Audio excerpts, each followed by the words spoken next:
Totes, ara tinc la presentació del llibre Reconstruir les mortes vivents, gramàtica sociolingüística, de Josep Lluís Navarro, i amb ell presentaran Abelard Saragossa i Juli Camarasa. Sí, comença Abelard, després parla Juli i jo remataré al final un poquet, si també voleu preguntar alguna coseta, val? Si vos sembla bé aquesta estructura, Abelard com a gramàtic, Juli com a sociolingüista i jo com a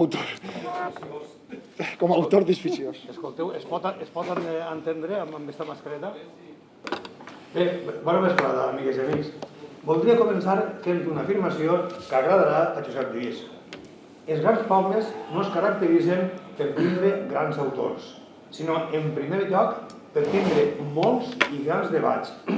Sense debats constants i bons pot eixir un gran autor, però no grans autors.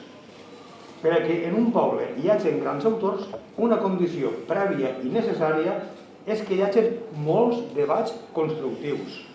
Adjectiu que comporta dues exigències: debats vinculats i debats aplicables a la societat. Sense unir, sense relacionar, no hi ha estructures, no hi ha construccions, no hi ha ciència. A més, els debats han de ser aplicables a la societat i l'han de millorar. Els debats que no són aplicables o que no milloren les persones i els pobles no són dignes ni de la ciència ni de l'humanisme. Recordem que la ciència és una creació humana que té la finalitat d'entendre el món on vivim per a beneficiar la vida de les persones i dels pobles. Aquesta definició de la ciència explica per quines raons un bon científic també ha de ser un humanista. No cal dir que he fet la reflexió anterior pensant en Josep Lluís Navarro. És una persona compromesa des de la joventut amb el poble valencià, amb el valencià, amb la docència, amb la sociologia i amb la lingüística. S'ha format, en expressió seva, en una universitat invisible, la que va constituir el Seminari de Sociologia de València, dirigit per Lluís Vicent Aracil entre els anys 1989 i 2001 i coordinat per Josep Lluís Navarro. Deixeu-me opinar que Aracil és un personatge portentós, igual que Josep Giner. Aracil ho és en el coneixement social del valencià i Giner ho era en el coneixement històric i actual del valencià. També és portentós l'objectiu de Josep Lluís Navarro: escriure un grapat de llibres per a edificar, en paraules seues, un nou paradigma per a les ciències del llenguatge, paradigma que anomena edifici de les llengües.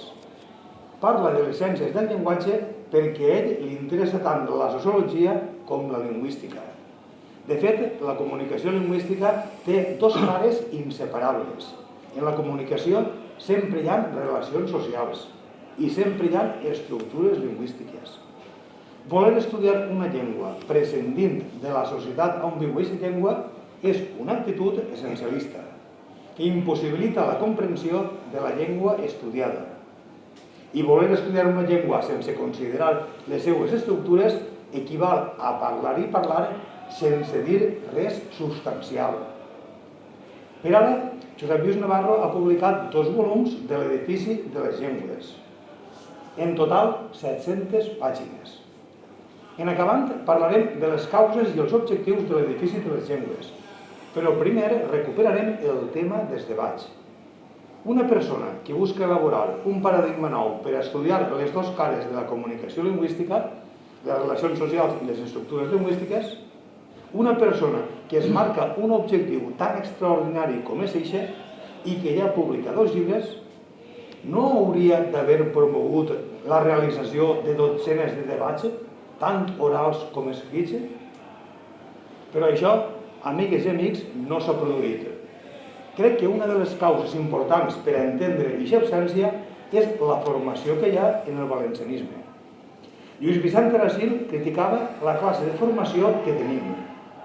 Ell parlava del «tu ja m'entens», de manera que no cal exposar idees metòdicament, ni cal tampoc fer anàlisis ni debats seriosos. El «tu ja m'entens» actuava en els 70 i 80 i diria que segueix actiu. Preguntem-nos, si no, què és el valencianisme? Quins objectius busca? Per quins motius es busca? i amb quins mitjans vol aconseguir-los. Sobre aquesta qüestió crucial, quants llibres tenim? Al costat de la formació també ajuda l'època actual de missatges curts, com ara els de Facebook o WhatsApp. Una conseqüència del grau de formació del valencianisme diria que és la lectura escassa dels llibres de Josep Lluís Navarro i pràcticament l'absència de debats, particularment debats escrits, que són els que obliguen l'autor a reflexionar més sobre què diu, i són els debats que perduren. En haver emmarcat l'autor i l'obra a l'edifici de les llengües, focalitzarem la causa de l'obra. Josep Lluís Navarro pensa que tant la lingüística com la sociologia del llenguatge s'han deformat, de manera que, en paraules seues, encara que pareixen molt científiques, s'han tornat impostures intel·lectuals. Puc parlar amb més rigor de la lingüística perquè soc gramàtic, però intentaré fer una reflexió sobre una característica del valencianisme de la segona meitat del segle XX, la qual diria que té implicacions en la manera de mirar el valencià, en la manera d'interpretar-lo i en la manera d'ensenyar-lo. Fa uns quants anys, una bona professora em comentava que en classe no donava els capítols dels manuals que tractaven la sociolingüística del valencià. El motiu que duia la docent de valencià és que aquests capítols oferien una visió negativa i derrotista de la realitat, de manera que, en compte d'acostar els alumnes cap al valencià, més eina els feia apartar-se. En efecte, a qui li agrada formar part de derrotats? Enfront d'aquesta visió de la sociolingüística del valencià, cal dir que, per a la ciència, la realitat no és ni positiva ni negativa. La realitat és la que és. I la missió de la ciència és explicar-la, és comprendre-la. En haver comprès el nostre present, la mateixa comprensió ens farà marcar-nos objectius i, partint necessàriament del present, haurem de buscar mitjans socials per arribar als objectius. En el cas dels valencians hi ha un fet particular: ser un poble supeditat a un estat centralista que ha reduït Espanya a la llengua, la història, el dret i els interessos de la corona de Castella.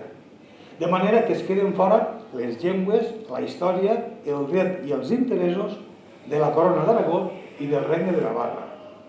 Eixa situació comporta que l'abast del valencianisme demana necessàriament convèncer sectors progressivament més grans de valencians. Sense l'adhesió de valencians, el valencianisme no té gens de força. En realitat, no és res. He de dir que la deducció tan simple que hem fet no formava part de la formació valencianista que vaig tindre en els anys 70 i 80. Aquella formació estava vinculada al noucentisme català, que era remarcablement elitista, de manera que veia la llengua viva com a una llengua corrupta, igual que la nostra història seria un seguit de desviacions. Descriu aquell elitisme un article de Carles Miralles, professor de grec i membre de la secció filològica de l'Institut d'Estudis Catalans. L'article del 2000 es titula Fabra i els escriptors. Escoltem unes quantes afirmacions.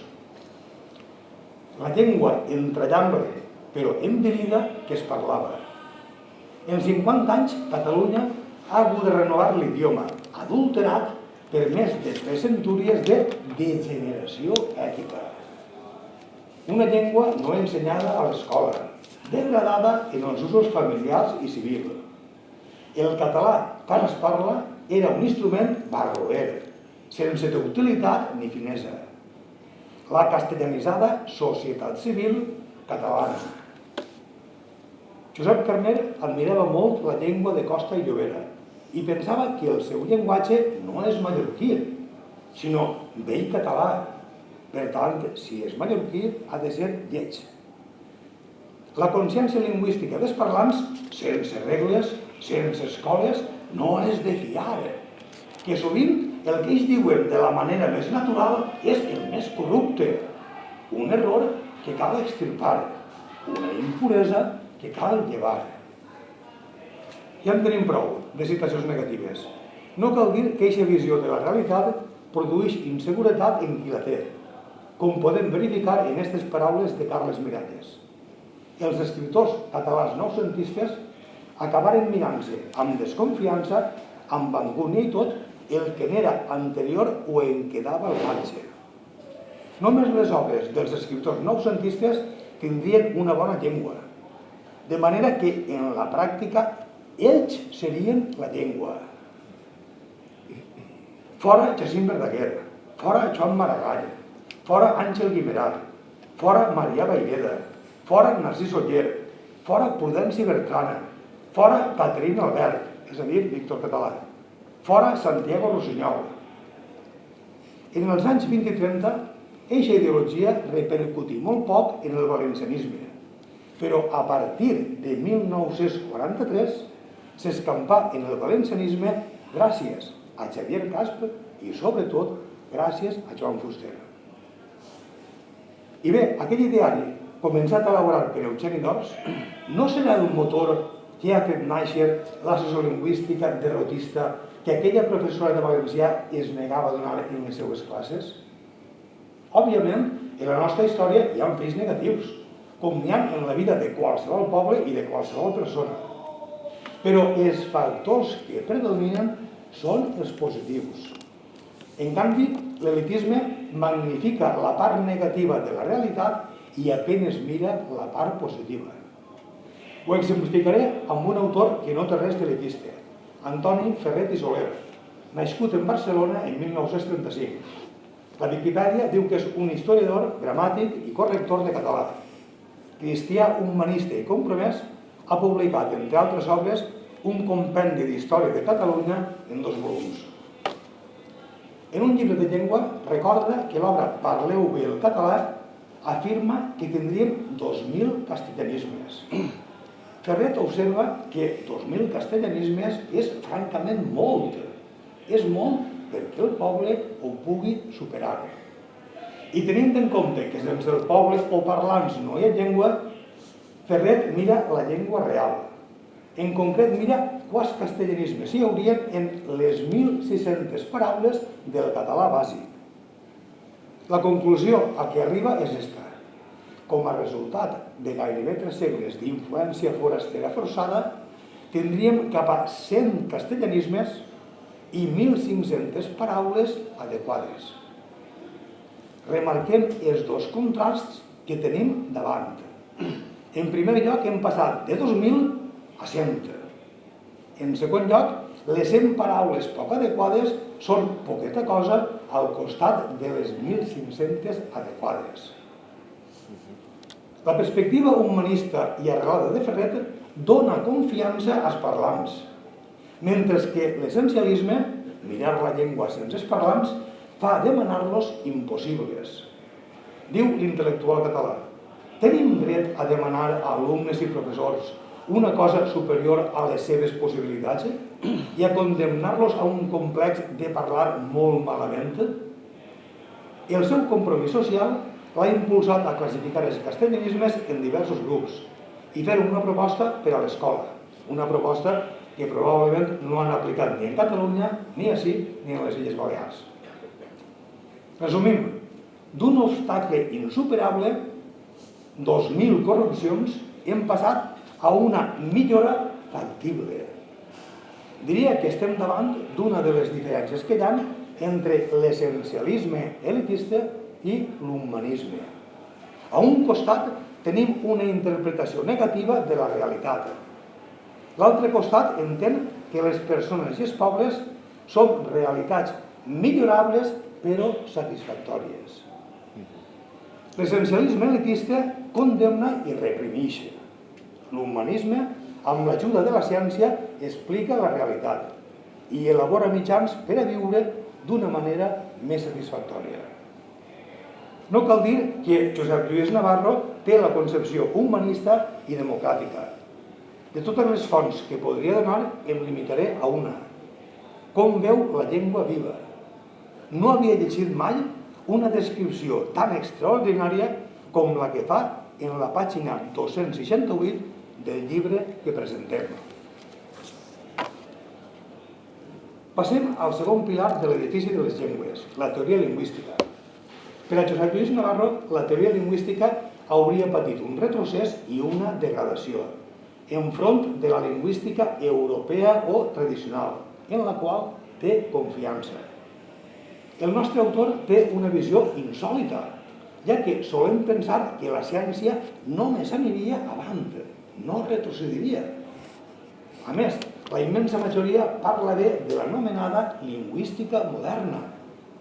En canvi, Josep Lluís Navarro ironitza sobre el suís Ferdinand de Saussure o sobre el nord-americà Noam Chomsky.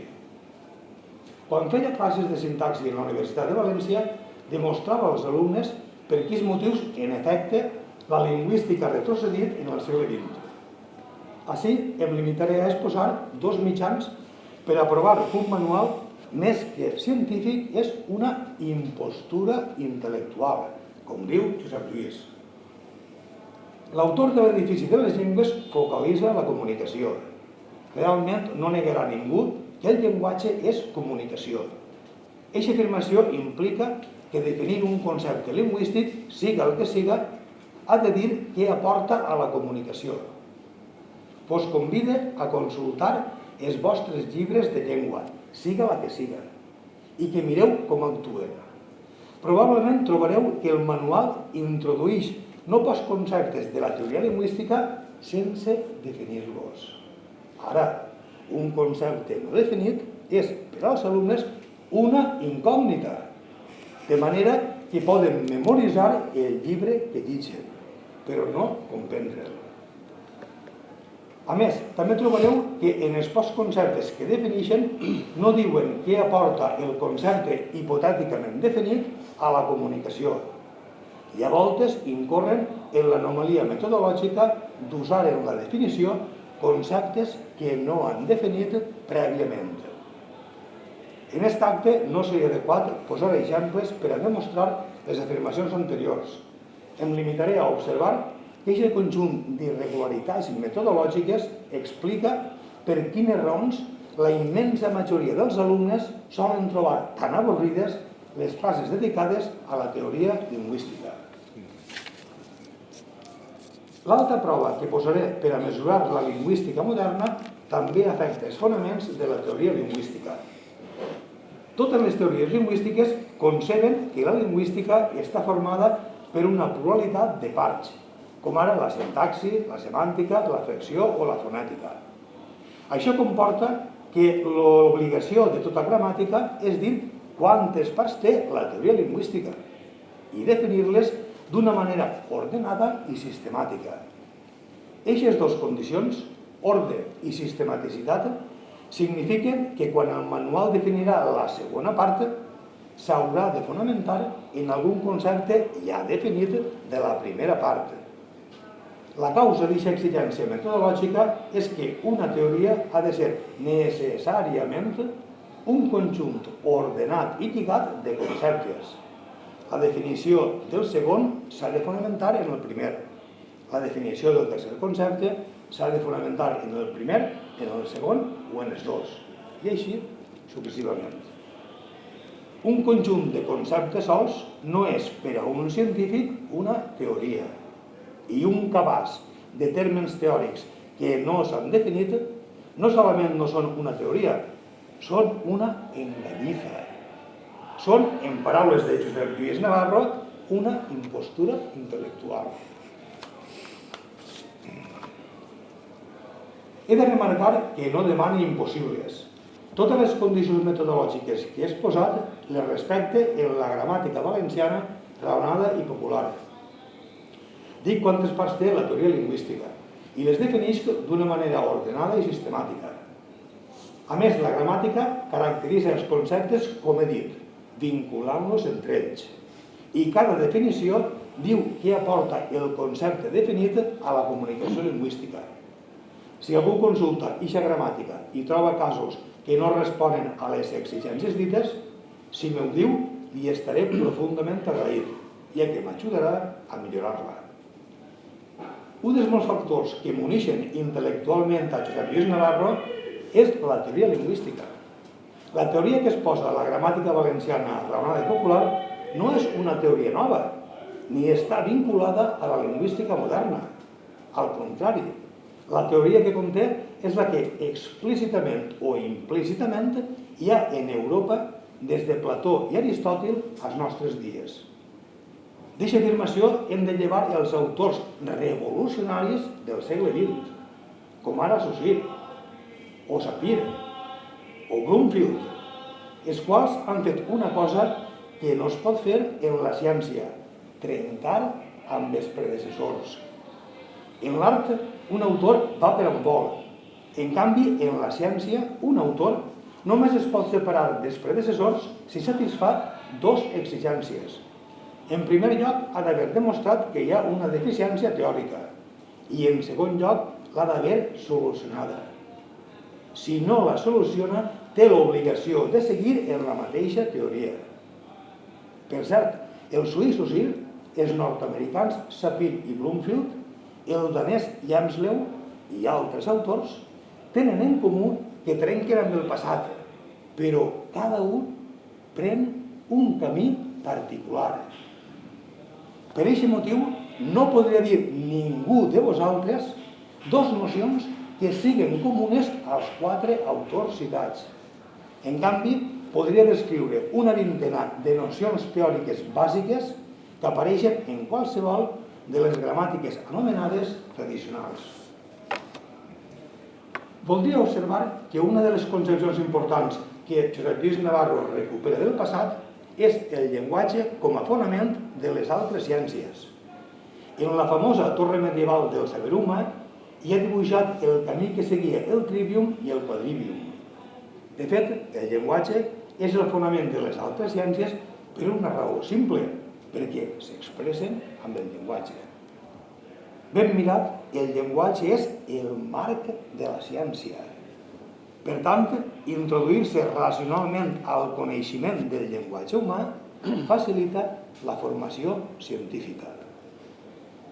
Acabaré la presentació del segon volum de l'edifici de les llengües constatant que, igual que les classes medievals, Josep Lluís Navarro té confiança en el llenguatge, sobre el qual fa aquesta afirmació. El llenguatge és el millor i fonamental artefacte creat per la humanitat.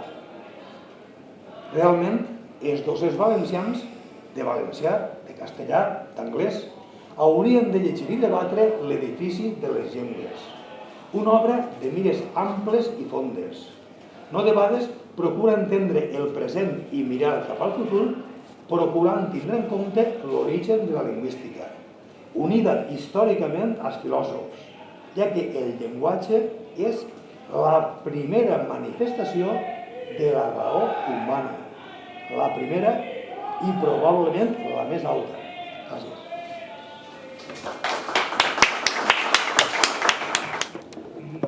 Bé, després d'haver escoltat Abelard, ja em queda a mi molt poc, perquè moltes de les coses que has dit van lligades a la noció d'això, del parlar i el dir, i després a la vinculació de la sociolingüística a les altres ciències socials.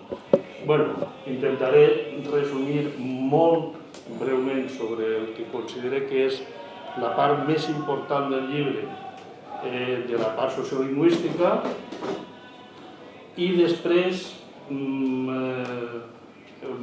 si algú ja ha llegit el llibre, veurà que Josep Lluís sempre té un plantejament estructural en dues polaritats axials, part destruents, part construents. En una altra circumstància haguera seguit l'ordre que ell adopta en el llibre, però considera que és preferible parlar de la part construent. I bona vegada estic molt content de tindre així tants amics que, després de tant de temps de pandèmia, és un goig el retrobament. Entrant en el que Josep Lluís anomena en el seu llibre la part construents, és a dir, l'alternativa que ell ofereix al lector i a totes les persones que investiguen el tema i i estan en la qüestió de què és la sociologia del llenguatge o sociolingüística. Diguem-ne que al llarg del llibre, tant en la part de la gramàtica com en la part de la sociolingüística, primer procedeix a fer una crítica raonada, com havia dit Abelard, molt sistemàtica del que ell anomena zombis, mortes vivents, que està en el títol, el que ell anomena impostures intel·lectuals, el que ell anomena degradacions. Aleshores, diguem-ne que ofereix una alternativa. No fa una crítica, diguem-ne, negativa i diu ja està, sinó que té molt present el que es diu el construir o reconstruir el paradigma sociolingüístic que d'alguna manera havia encetat Lluís Aracil i havia pretès avançar per aquest camí. No vaig a dir punt per punt totes les aportacions, però sí alguns exemples per a fer veure clar que efectivament tracta la matèria i sap de què va i sap en quins punts cal rectificar.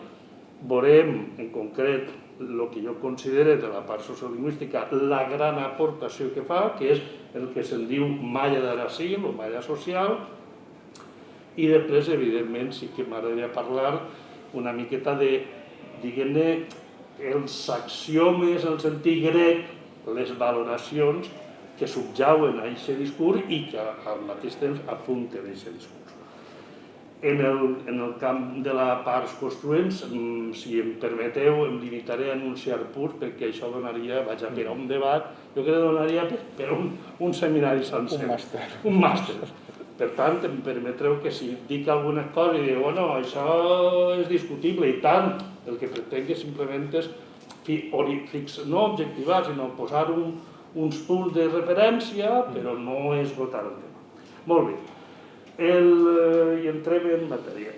Un dels conceptes que aclareix en la part construents, en el que és l'aportació de Josep Lluís, és el concepte d'àmbit d'ús que havia quedat, diguem-ne, confós perquè àmbit d'ús podia ser igual l'àmbit de comunicació com el simple ús. Bé, doncs Josep Lluís ens diu que aquest concepte és millorable i ell distingeix el que és l'àmbit d'ús o de llengua, en el qual tot ús lingüístic forma part d'aquest àmbit d'ús, i l'àmbit de comunicació de paraula, on precisament es poden confluir, diguem-ne, dos varietats lingüístiques en aquest mateix àmbit de comunicació.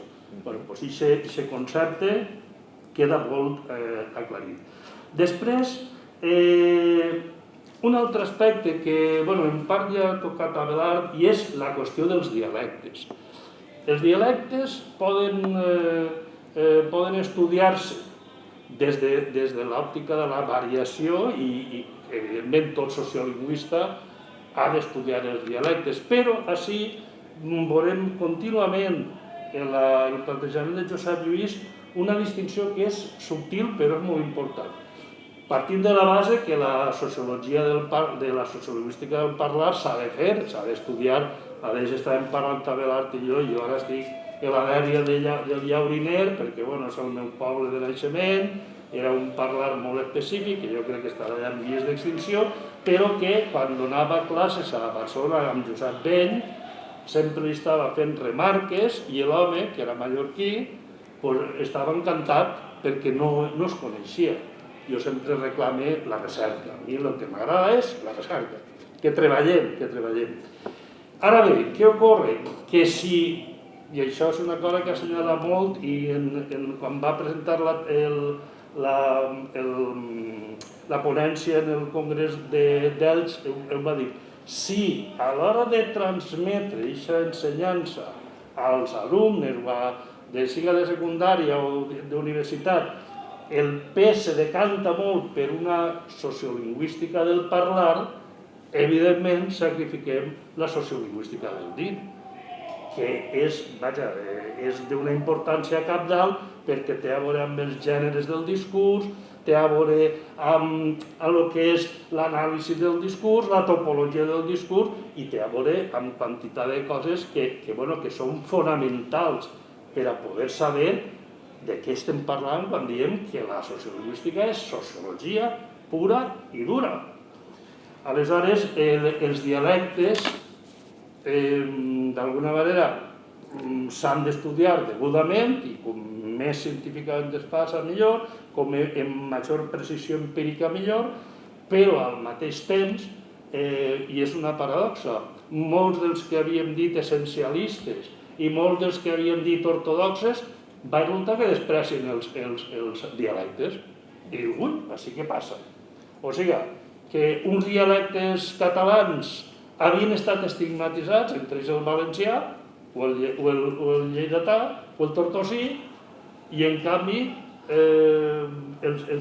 diguem-ne que una de les preocupacions principals de molts lingüistes era la sociolingüística del parlar i, per tant, era la caracterització dels parlars i tal.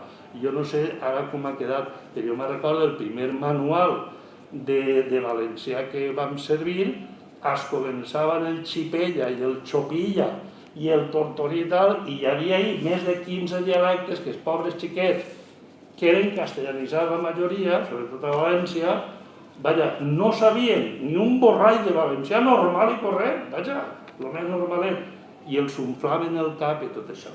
Després veurem que això també tenia una justificació, que era el tema de la fragmentació. Per tant, en aquest cas, Josep Lluís dignifica els dialectes per un argument molt simple que val per a totes les llengües del món, perquè totes les llengües del món parlem dialectes, que per cert, en grec, la paraula dialectos, que és la forma de dir pròpiament llengua, dialectos, doncs ells sabien que hi havia 3 dialectes i que cada un servia per una cosa diferent, inclús literàriament i tot això.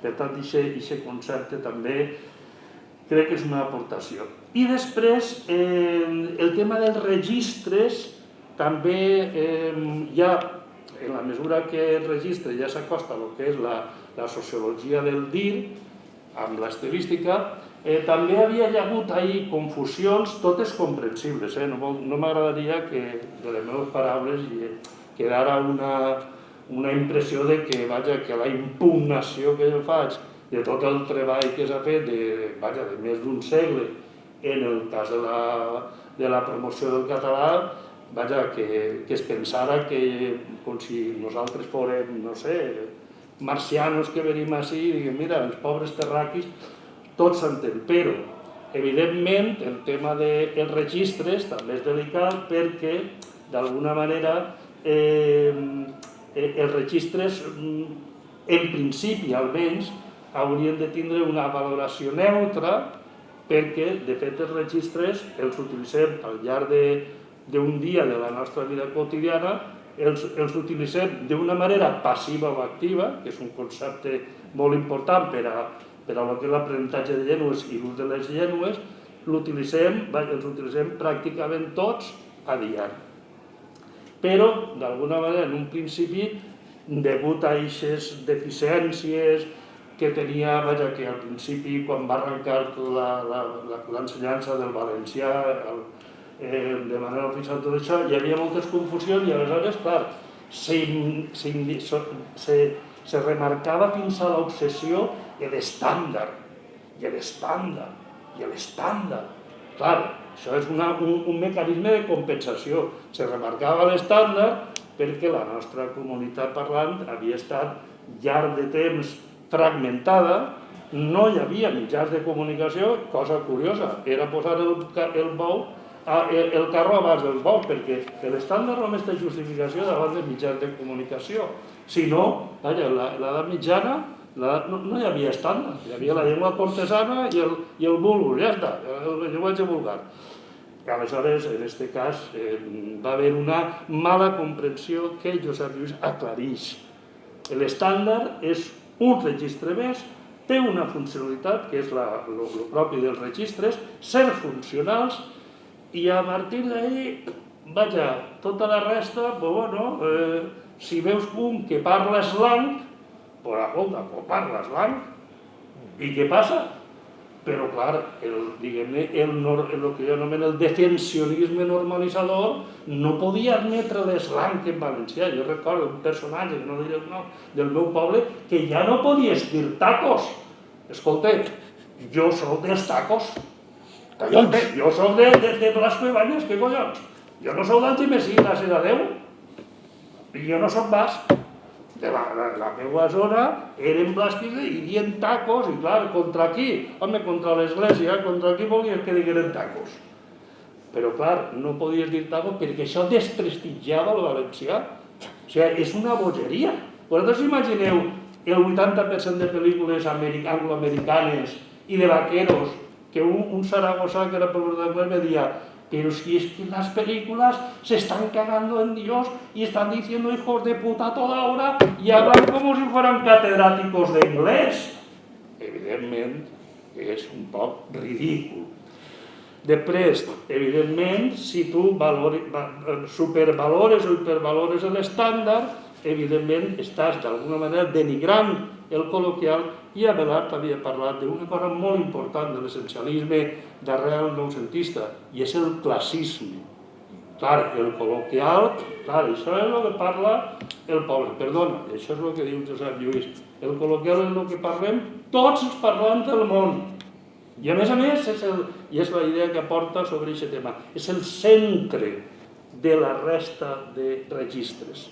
Per consegüent, el que s'hauria de fer, o almenys els professors que formen sociolingüistes, el que haurien de fer és impulsar sistemàticament l'estudi, la recerca d'una quantitat de gèneres que es donen al col·loquial, com podrien ser acudits, com podria ser la narració de contes històrics, i ara les noves tecnologies, i no introduir un prejudici, que és de lo més antisociolingüístic que podem, diguem-ne, fer. Tampoc això vol dir glorificar el col·loquial, no m'agradaria que s'entenguera que jo prefereix una cosa a l'altra, sinó veure les coses sinòpticament, perquè la natura sociolingüística dels registres és funcional, és estilística. Josep Lluís parla d'aquesta jerarquia qüestionada, que, últimament en els manuals ja anava veient que estava això, el tema dels nivells del llenguatge estava modificant-se, però jo, no per res, però vaig intentar ser rigorós quan donava classes i transmetia el coneixement sociolingüístic d'una manera pràctica a nivell dels alumnes. Jo simplement oferia un esquema horitzontal. Talces, veus la teva família, dius bon dia, utilitzes un col·loquial familiar, ixes a classe, arribes, te veus els amics, no entres a classe, utilitzes un col·loquial públic. Comença la classe, recordeu allò de passiu-actiu, una categoria que és molt important i que no s'insisteix suficientment. Comença la classe, si és de matemàtiques, estàs fent servir el registre tècnico-científic, el professor de manera activa, o la professora, l'alumne o l'alumna de manera passiva. Ixen ve el migdia, dinen, senten les notícies, el registre estàndard. Se'n van els amics a fer l'esport, la jerga. Després, el xat d'amic, slang. Després, un alumne, un xiquet, una xiqueta, arriba a la nit i se llig un llibre de poemes, un llibre, una novel·la, o escriu un dietari, o si està inspirat, escriu un mal poema de Jovenet, o un poema general, ha utilitzat el literari. Quants registres hem fet servir al llarg només d'un dia? D'un dia. Doncs n'hi ha una quantitat de registres, actius o passius, i això és la natura dels registres. La qüestió de quin valorem més o menys, com que és funcional, no té sentit. Però en un altre sentit, i ara no vull entrar en aquest tema, sí que tindria sentit certa jerarquia. Però en aquest tema no vull entrar. Això ja seria molt complex i mereixeria l'atenció d'una bona reflexió sociolingüística. Després, tenim el que ja d'alguna manera ja ho ha dit Abelard i no vaig a detindre'm, que és aquesta prevalència, no menysteniment de la sociolingüística del parlar o de la gramàtica, diguem-ne, més del que és el parlar, sinó la preferència per una sociolingüística del dir, que això els que heu seguit o conegueu una miqueta l'obra de Lluís Aracil, sobretot el darrer Aracil, insistia moltíssim, perquè això té a veure amb la retòrica, que si ho penseu, vaig escriure un article sobre l'absència de retòrica en la nostra societat, i això és una cosa que així, escolta, a la gent la bufa. Però jo penso que els professors d'institut, d'escola, d'universitat, els laics, precisament, no ens hauria de bufar la retòrica. Recordo la Hillary Clinton, que li tenia una mania de por, i en una ocasió li vaig escoltar un discurs sense llegir, de 2 hores, és que em queia la bava. Em vaig enamorar d'ella per la seva retòrica. I un detall que esmentava jo en un article que l'amic Ferran l'ha fet perquè es publicara en Estudia Humanitati, una evidència que diu, és que tomba d'esquena. Sabeu, entre altres i els pocs, qui té millor retòrica en este país, que en fi, que tantes alegries mos dona? Els retors. Els retors. Els retors agarren, comença la missa, aparten el micro i foten un discurs, no diuen grans coses, però almenys saben fer ús de la retòrica. Els professors, els mestres, molts polítics, no tenen ni puta idea de retòrica, però no només no ne tenen, és que no tenen ganes. Però no només no tenen ganes d'aprendre retòrica, és que no conceben la retòrica. I així podríem, en fi, centrar-nos en molts aspectes del que és la importància de la sociolingüística del dir, perquè va lligada, després, òbviament, com ha dit Abelard, al coneixement i reconeixement de les ciències socials, que li són subsidiàries, a certs enfocaments lingüístics que ja s'han fet, ja s'han difós moltíssim, com és, posem per cas, la pragmàtica de la comunicació, que diu, en fi, quan vaig començar a veure definicions, i això els de castellà, que en això tenen un poquet, en fi, d'avantatge, encara que siga per arrogància, però quan parlaven de pragmàtica de la comunicació, en fi, jo em feia creus. Però em feia creus, però quines barbaritats. Primer, la pragmàtica és una visió filosòfica. I això és la primera, per començar. I segona, la pragmàtica, pensem en un Gregory Bateson, o pensem en un Václavic, l'escola de Palo Alto, que diu, en fi, no vull entrar en el tema perquè seria molt... En fi, quina hora és? Molt bé. I això és el que considero que són aportacions de Josep Lluís, que són molt importants.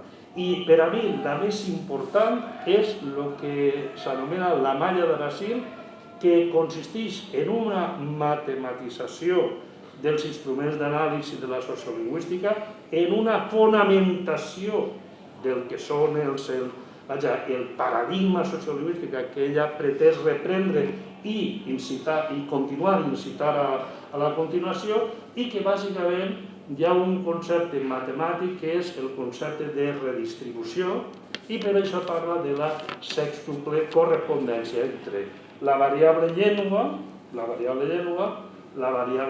les persones i la variable societat. Aleshores, ahí tenim, el moll de l'os, el nucli dur. I a partir d'ahí trau una sèrie de correspondències. Jo només voldria comentar-ne, però molt breument, no totes, sinó, per exemple, el de comunitat lingüística, perquè ahí introdueix un aclariment útil i és considerar comunitat lingüística, evidentment, tot parlant que activa o passivament usa aquesta llengua i descartar nocions com llengua pròpia, llengua ètnica, llengua regional, que són, òbviament, aberracions. El que ell diu, deformacions o degradacions. Després, per a un exemple que posa molt útil, podríem posar més, l'adquisició de la segona llengua o bé el llatí europeu, que no era llengua pròpia ni impròpia, era simplement la llengua dels lletrats i com a tal funcionava. Després podríem parlar de l'assortiment, és molt important perquè aquest conjunt de llengües o varietats que serveixen per a fer certa operació social apta per a dir, això seria un clau, un aspecte fonamental de lo que seria l'enriquiment del valencià com a llengua que pot absorbir o pot tractar molt totes les qüestions. I després la gamma, conjunt d'operacions que poden fer-se en tal llengua. Aleshores, ahir també veuríem la correspondència, per una banda, d'unes llengües que poden fer una cosa o bé unes coses que pot fer una llengua. I ja, per acabar, perquè quasi que la part, diguem-ne, destruents, la deixo de costat perquè si no Josep Lluís apel·la en el discurs en la seva, diguem-ne, els seus axiomes del discurs sociolingüístic, apel·la al discurs de la responsabilitat, d'ahir la importància que veiem en el seu llibre sobre la Iruñà en Sortua, la declaració d'Iruñà, que pot ser la declaració més important que s'ha fet en el conjunt espanyol de tots els sociolingüistes importants, gallecs, bascos i catalans, i valencians, i aleshores m'agradaria, en relació a la Iruñà en Sortua, el discurs de la responsabilitat, una cita que fa de Conway, Josep Lluís, molt bonica, que crec que és axial, quan diu: aquells que puguen han de mirar, i mirant, veure. Han de pensar, i pensant, fer, i fent, ser. Evidentment, el contrari de l'essencialisme. I ja, per acabar, també fa una apel·lació al discurs crític, autocrític, fent referència al Basistaufklärung del senyor Manolo Kant, li dic jo, i en aquest cas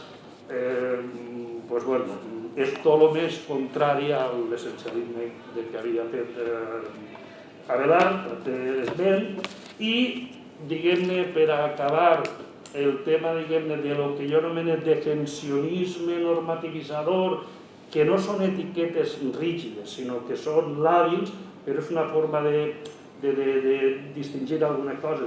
I el que és el promocionisme, que no és essencialista, no és identitari, doncs només voldria referir-vos una anècdota dels setembristes portuguesos del 1867, sobretot esa de Queirós, recomana la seva obra Os Mallas, en què en un moment estan tots els amics, estan pobres desficiosos, estan farts de Portugal, i diuen: si el portuguès no ha de servir per a ser vehicle d'una llengua civilitzada, tant se val que desapareguera el portuguès. Els pobres del cercle intel·lectual d'Os Mallas volien llogar a unes putes per a part de fer-ho perquè el portuguès ho feien les aristòcrates, per a poder xerrar i fer debats. Jo ho deixo així.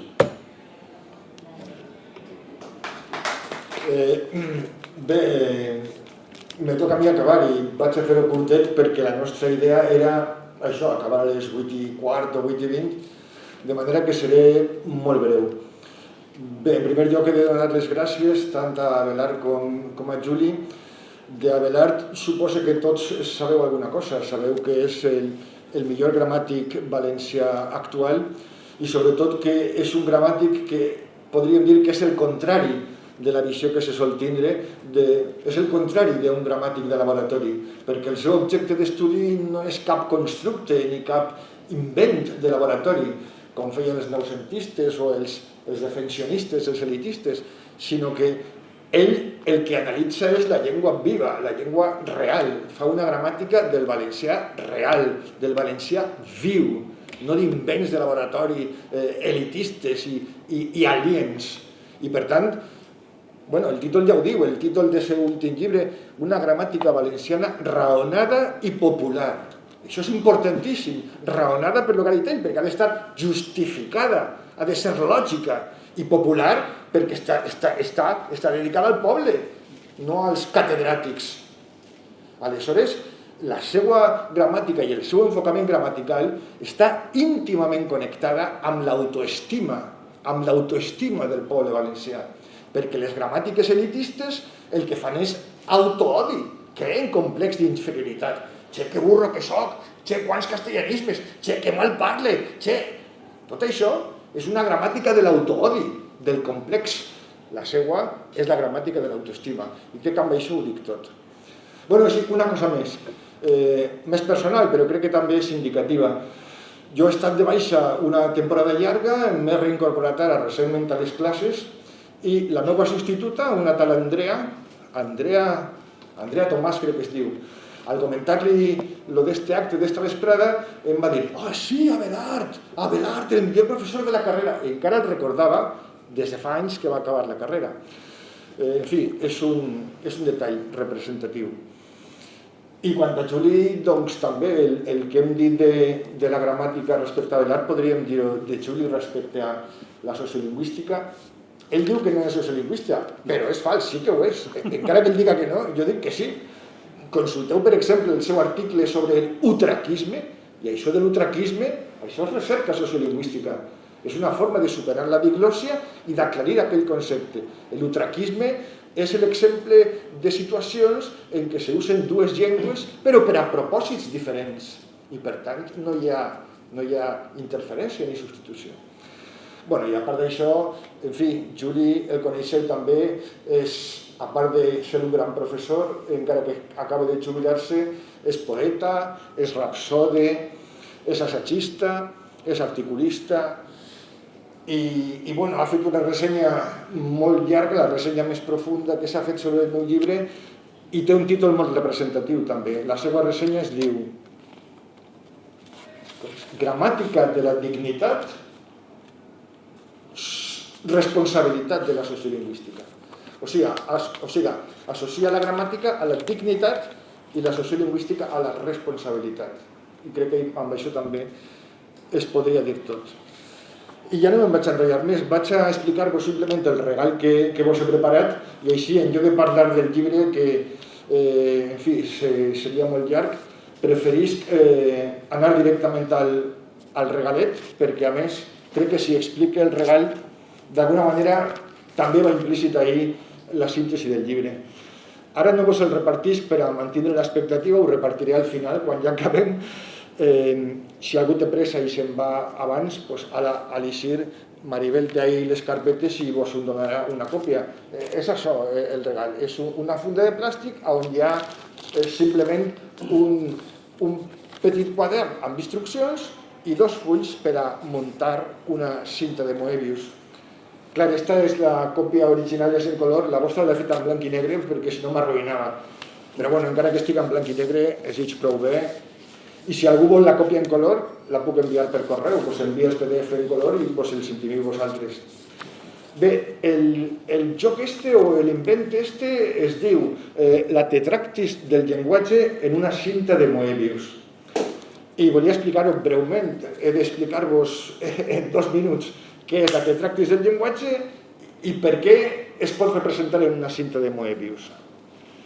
Doncs anem allà. Una tetractis, la tetractis en general, és això, és el que deien els pitagòrics tetractis, que són 10 pedretes, 10 càlculs, d'ahir ve la paraula càlcul, que representen el nombre o la figura perfecta, que és el 10. I clar, això té moltíssimes implicacions, no solament matemàtiques, sinó de tot tipus, simbòliques i de tot. No vaig entrar ahí. Això és la tetractis. Una altra manera de representar-ho és esta, també és una manera molt típica en els llibres de matemàtiques, és la tetractis, però amb una sèrie de connexions i tal. I què té a veure això amb el llenguatge? Doncs resulta que una volta, quan estava acabant el segon volum, contemplant la tetractis un dia, vaig anotar vaig notar el següent, i és que podia encaixar ahí perfectament les dues molècules en què es basa el meu llibre. La molècula de la comunicació, que explica la gramàtica o la part interna de les llengües, i la malla social que acaba d'explicar Juli. La molècula de la comunicació seria la connexió entre els tres vèrtexs exteriors i el del centre. I el que queda, aquest hexàgon que queda, és la malla social. I aleshores em va parèixer curiosa la coincidència i vaig decidir aprofitar-la. Mireu, aquestes són les dues molècules. La molècula de la comunicació i la malla social.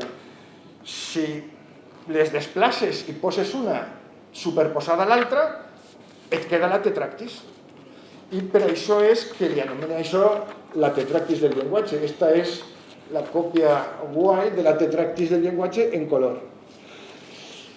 No puc entrar en el detall de cada àtom de la molècula perquè es faria molt tard, però la idea clau la capteu.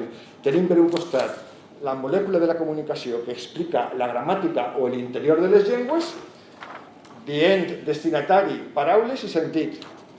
I per l'altre costat tenim la malla social que explica la connexió entre paraules, persones i operacions. De la combinació d'aquestes tres variables eixen els 6 conjunts: comunitat lingüística, personal, assortiment de llengües, repertori, gènere de vida i gamma de llengües d'una operació. I la cosa curiosa és que tant la molècula de la comunicació com la malla social representen la doble cara del llenguatge, la interna i l'externa, que són dues cares, però al mateix temps el llenguatge és una cosa. Vull dir, fem aquesta distinció per aclarir-nos i diem, vale, la gramàtica mira per dins i la sociolingüística mira per fora. Però no deixem de mirar la mateixa cosa, és el llenguatge al cap i a la fi. I a més, una implica l'altra, perquè quina gramàtica va haver si no hi ha un ús? No hi ha cap estructura, ni cap sistema, ni cap gramàtica si no hi ha un ús. I l'ús tampoc no té sentit si no hi ha res a usar. Per tant, són dues cares d'un mateix fenomen. I això és el que em va fer la idea que amb una cinta de Moebius es podia explicar, perquè una cinta de Moebius, com sabeu, té dues cares, però al mateix temps és una. Una cinta de Moebius suposa que es fabrica així. Si tens una tira, doncs en lloc de pegar els dos extrems de manera normal, gires a la pegar-la i te queda així. Això és una cinta de Moebius. Esta ja està pegadeta i tot. I la cinta de Moebius, bueno, és un objecte molt especial, perquè és que només té una cara. Saps? És una sola cara. Si tu poses una formigueta per ahí, pega voltes i passa pel mateix lloc. Només té una cara. I només té una vora, un límit. Pareix que siguin dos, però és un límit. Tu fiques el dit per ahí i al cap d'una estona tornes a passar pel mateix lloc. O sigui, és un objecte que trenca la nostra visió normal de la geometria, no? Este Moebius era un geni també, va fer una autèntica revolució en això. De manera que a mi se'm va ocórrer representar en una cinta de Moebius aquesta doble cara del llenguatge, justament per a fer visible que són dues però és una, i que a més una implica l'altra. I és per això que en el regal, acaba de seguida, en el regal que vos donaré, per un costat teniu el quadernet amb l'explicació de la falla i les instruccions del que cal fer. Però el que cal fer és molt simple. Mireu, teniu 2 fulls, només cal retallar-lo. Anava a posar retallar per la línia de punts, però la línia de punts no m'ha eixit. Entre el Word, el PDF, la doble cara i la impressió i la mare que els ha parit, no m'eixien els punts. De manera que he fet la columna, simplement heu de tallar a prop del text. Quan tingueu tallats els 2 fulls, només cal seguir les instruccions, pegar un darrere l'altre, pegar-li la volta i al final vos quedaria això. Esta és la tetractis del llenguatge en una cinta de Moebius. I això te permet un exercici, molts exercicis molt interessants, perquè això no té ni un principi ni un fi. Tu pots començar per on vulguis, que al cap d'una estona acabaràs tornant a aquest lloc. I té una cara, però pareixen dos, i en certa forma són dos, perquè per una part s'està parlant de la molècula de la comunicació i com s'integra amb la malla en la tetractis. I després es parla de la malla i com la malla s'integra amb la molècula en la tetractis. I d'aquesta manera hi ha com una espècie de cicle infinit. I aleshores m'ha paregut una manera molt lluminosa i molt atractiva de descriure aquesta paradoxa, no? Que les llengües són dues coses però alhora són una. O sigui, aquest joc que hi ha entre dualitat i unitat, entre una polaritat aparent i una unitat profunda. El llenguatge és una cosa, sí, però la gramàtica i la sociolingüística no són iguals. Però el llenguatge és una cosa, sí, però, saps? Aleshores crec que és una manera molt representativa de captar això, de captar la doble cara de les llengües i també d'entendre això de la tetractis, que ara no puc comentar, però que ahir teniu resumidíssima explicant en què consisteix cada molècula. I confie que la gent que mira això, és a dir, tots vosaltres, doncs després de mirar això i de jugar un poquet amb això, tindreu ganes de llegir el llibre. Però encara que no el tingueu, simplement llegint i jugant un poc, jo crec que ja està bé, perquè algú podria dir, bueno, esto es una fantasía un poco infantiloide, ¿no? Aquí haciendo jueguecitos de niño de guardería. Doncs, quan li van dir això a García Calvo, en el qual m'he basat per aquesta idea, García Calvo va contestar, i què som els grecs, sinó xiquets? I jo crec que els valencians encara més. És a dir, encara ens agrada més jugar. I ja acabaria amb una frase de Schiller que també diu alguna cosa així. Diu, el ser humà només és plenament humà quan juga. Només quan juguem, sense un objectiu predeterminat, per el simple plaer de jugar, d'experimentar, de provar, d'avançar, això és el que més ens fa plenament humans. I per això vos he volgut regalar això, per que jugueu, vos divertiu i vos feu més humans i compreu molts llibres. I això és el que volia dir. Si hi ha alguna pregunteta, tenim un parell de minuts, o si no... No, digues lo del dinar, lo del sopar i qui vol quedar-se... Hi ha un sopar en marxa, si algú vol apuntar-se, que li diga a Juli i vos apunta al sopar. I si no, moltíssimes gràcies per haver vingut. És un detall extraordinari i un bon símptoma dels nous temps que anem conquistant. Gràcies.